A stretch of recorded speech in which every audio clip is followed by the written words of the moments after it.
Hi everyone and welcome back.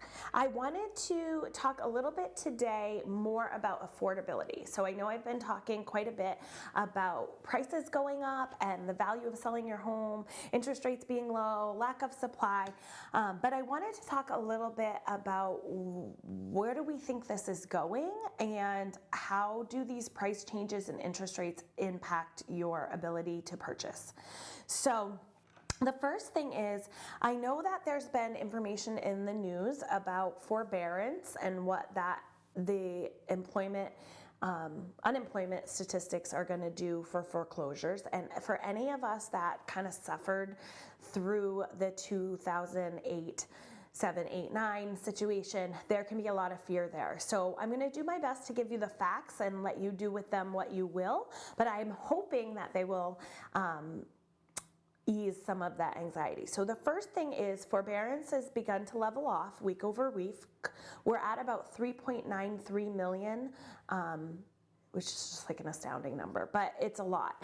But the thought is that any foreclosures, so clearly with the unemployment, there is going to be an uptick in foreclosures or distressed properties, right? Unfortunately, that is,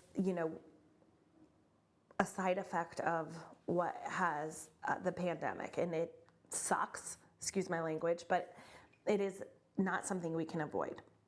The really, really, really good news is that everyone is expecting that foreclosures will be like at a trickle rather than the flood we saw back in 7, 8, 9. And I've talked about this before, but why that is because the great amount of equity that current homeowners are holding in their homes.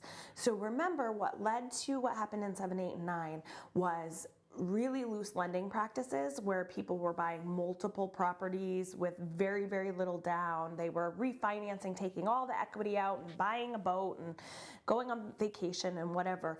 Well, thankfully, the American public have learned from that experience, and currently we have a very high amount of equity.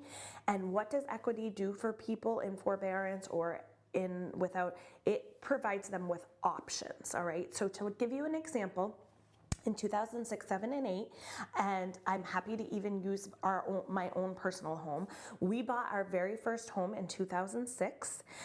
We took advantage of a grant program in New Hampshire housing, which means we put very little money down. So we bought at the height of the market. We bought our property for $272,000. We had maxed out our budget because everything was appreciating, right? And that's what the advice was, max out your budget, you're gonna gain money, blah, blah, blah. No, we did not. In fact, the market crashed, and we, in the first 2 or 3 years we were in our home, lost almost $50,000 of value in our home. Okay, well, the really shitty part, oops, bleep that out. The really bad part was that we still owed more than our house was valued out. Now, we were super lucky, and we were able to continue paying all our bills and hold on to our house until the market recovered and we sold. We still sold for a loss, but we didn't have to bring any money to closing.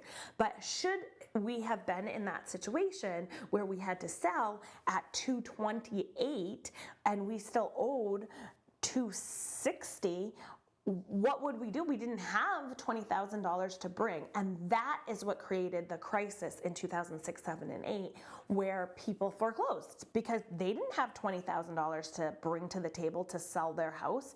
They just walked away and let the bank take it. And that's what created distressed properties and the just crash of property values. What's happening now is that's not the case. So people have a lot of equity in their homes. So something like, I forget the statistic, I should have gone back and looked it up, but something like 60% of all homeowners now have at least 20% equity.